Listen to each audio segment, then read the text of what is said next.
Kalimat yang selalu kita ucapkan teman-teman sekalian, La ilaha illallah, yang berarti la ma'buda bihaqqin illallah.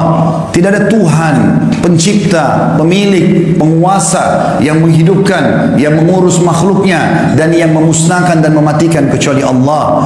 Pada saat nikmat sedang melimpah di diri kita, kesehatan, harta, pasangan hidup, keturunan, udara, air, api, apa saja, maka yang menciptakan kita Allah, yang menciptakan nikmat itu Allah, yang bisa mempertahankan dan menambah hanya Allah. Dan pada saat kita sedang tertimpa musibah dan cobaan, baik itu sakit, terlilit utang, masalah apapun, yang ciptakan kita Allah, yang ciptakan musibah itu Allah, yang bisa memberikan jalan keluar hanya Allah. Allah subhanahu wa ta'ala memerintahkan kita agar bergantung kepadanya. Dan kita sebagai umat Islam wajib memahami bahwasanya dunia ini hanya tempat lewat sementara, bukan menjadi target utama. Kita di sini hanya sekedar menjalankan tugas sebagai khalifah. Ayah kita Adam alaihissalam pada saat diciptakan, Allah kekalkan dalam Al-Quran surah Al-Baqarah yang diikrarkan kepada para malaikat, A'udzu billahi minasyaitonir rajim, inni ja'ilun fil ardi khalifah. Aku akan ciptakan sebentar lagi sosok manusia yang menjadi pemimpin di muka bumi. Tugas kita memakmurkan muka bumi ini. Kita menjalankan apa yang telah Allah perintahkan, meninggalkan apa yang Allah larang. Dan itu dirangkumkan dengan istilah ibadah, yaitu bagaimana kita menjalankan tugas-tugas kita selama di muka bumi ini, dan kita punya kesadaran penuh kita akan kembali kepada Allah subhanahu wa ta'ala. Allah mengingatkan di dalam Al-Quran, kekal ditelawakan oleh orang-orang beriman sampai hari kiamat. Di dalam surah Az-Zumar, surah nomor 39, ayat 54 sampai 58, yang bunyinya, A'udzu billahi minasyaitonir rajim, wa anibu ila rabbikum wa aslimu lah. Kembalilah kalian kepada Tuhan kalian dan serahkan diri kalian kepadanya. Artinya, yang dia perintahkan kerjakan, yang dia larang jauhi. Kemudian dikatakan min qabli an ya'tiya al-adzabu thumma la tunsarun. Sebelum datang siksaan Allah karena kalian melanggar dan jauh darinya, lalu tidak ada yang bisa menolong kalian. Wattabi'u ahsana ma unzila ilaikum min rabbikum, dan ikutilah wahyu yang telah diturunkan oleh Tuhan kalian, dan ikuti yang terbaik yang ada di dalamnya. Min qabli an ya'tiyakumul adzabu baghtatan wa antum la tash'urun. Sebelum datang siksaan Allah kepada kalian secara merata, sementara kalian tidak menyadari itu. Ada beberapa wilayah yang tadinya mereka sedang duduk di pinggir pantai, mereka sedang bersantai-santai, mereka ada yang lalai, mereka juga ada yang beribadah sebagainya. Tetapi orang-orang yang lalai tidak pernah sadar, melihat air yang sangat kecil terus tiba-tiba menjadi tsunami yang besar. Bukankah ada bangunan-bangunan yang tadinya dibanggakan oleh orang yang kemudian rata dengan tanah? Bukankah tadinya ada orang sehat berdiri kemudian disedot ke dalam tanah dan akhirnya meninggal dunia? Bukankah jalan-jalan yang selama ini dibanggakan kemudian rubuh, jembatan yang mewah lalu rubuh? Dan Allah mengatakan, lihatlah bagaimana kami menghancurkan negeri-negeri yang kami tinggalkan tembok-temboknya rubuh dengan atap-atapnya, dan tidak ada yang menolong mereka.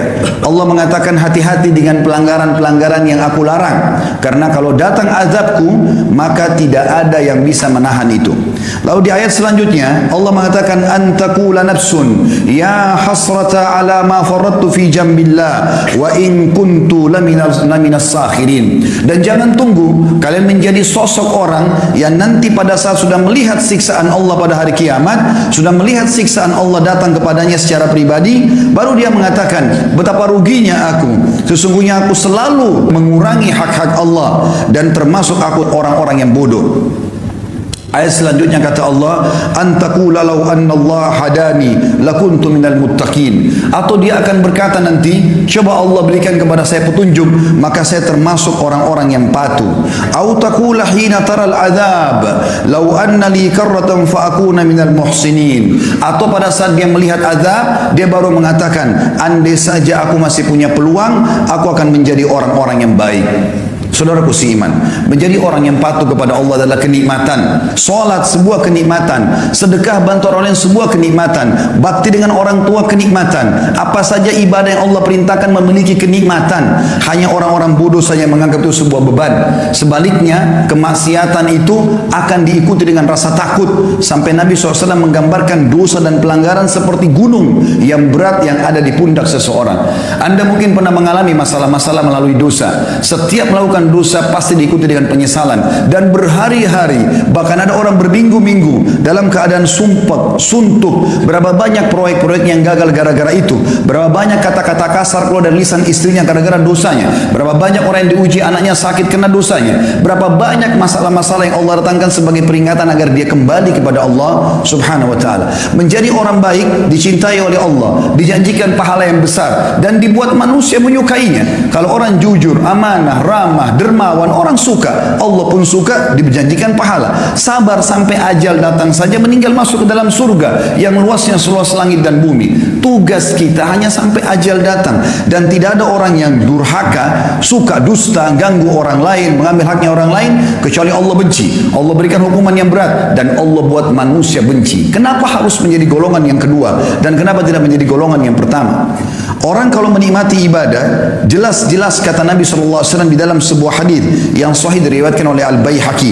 Kata Nabi SAW, thalathun munjiyat. Ada 3 hal pasti menyelamatkan seseorang dan memberikan kepadanya kebahagiaan. Kata beliau SAW, yang pertama, khasyatullahi fis sirri wal alaniyah. Selalu khusyuk, tunduk, patuh kepada Allah, baik terang-terangan di keramaian atau lagi sendirian. Yang kedua, wal qasdu fil ghina wal faqr. Selalu ekonomis pada saat dia sedang kaya ataupun dia sedang miskin. Dia mengeluarkan sesuai dengan kebutuhannya dan bukan keinginannya. Kita dianjurkan dalam Islam menikmati apa yang ada, tapi kata kuncinya halal dan secukupnya. Tidak boleh tabdzir. Allah tidak suka dengan orang-orang yang musrif atau orang-orang yang suka berlebihan. Innallaha la yuhibbul musrifin. Tadi yang ketiga adalah wal adl fir ridha wal ghadab. Selalu bersikap adil walaupun dalam keadaan emosi atau ridha. Kalau dia sedang menghakimi seseorang, orang itu salah walaupun kerabatnya, dia akan mengatakan yang benar, tidak akan terbawa dengan arus membela kebatilan. Tapi saksi bahasan kita adalah ternyata Nabi SAW menjadikan kegembiraan, kebahagiaan, keselamatan di dunia ini. Yang pertama adalah khusyuk kepada Allah subhanahu wa ta'ala, tunduk kepada Allah subhanahu wa ta'ala.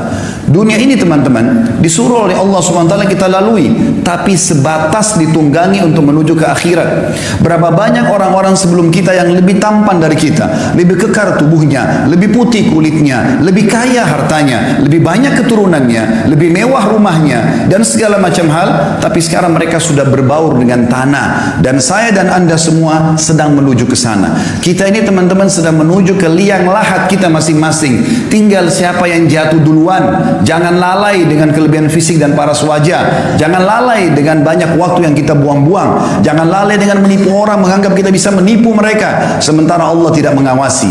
Allah maha mengawasi, Allah maha adil. Dan Allah kalau menghukumi seseorang, maka siksaannya sangat pedih. Banyak orang bodoh berlindung di kalimat Allah maha pengampun, tapi dia lupa Allah itu maha keras siksaannya.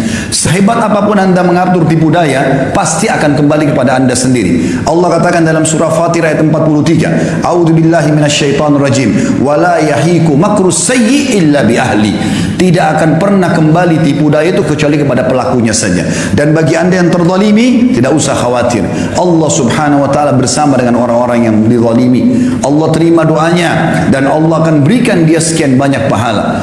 Pernah Hasan Basri rahimahullah digibah oleh seseorang, diceritakan keburukannya. Maka beliau kebetulan baru memetik kurma yang sangat segar dari sebuah pohon. Kemudian beliau suruh mengantar kurma itu ke rumah orang yang menggibahnya, menggunjingnya. Lalu beliau titip surat yang berisi, sesungguhnya aku berterima kasih kepadamu karena engkau telah berbagi pahalamu padaku, dan aku membalasmu dengan setangkai kurma segar ini. Saudaraku seiman, dunia ini kita lalui, nikmati yang terbaik, tapi jangan sampai berlebihan.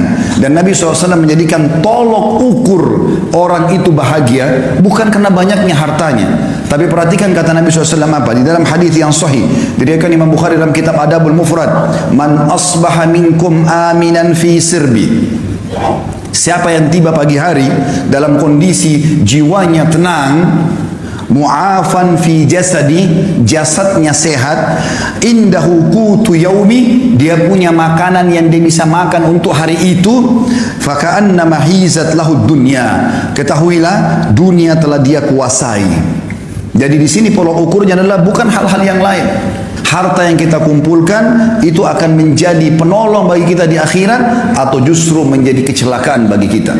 Kata Nabi SAW, Allah berfirman dalam hadis Qudsi, diriwayatkan Imam Ahmad Tirmidzi dengan sanad sahih, "Ya ibna Adam, tafarraq li ibadati amla sadraka ginan wa asuddu fakrak."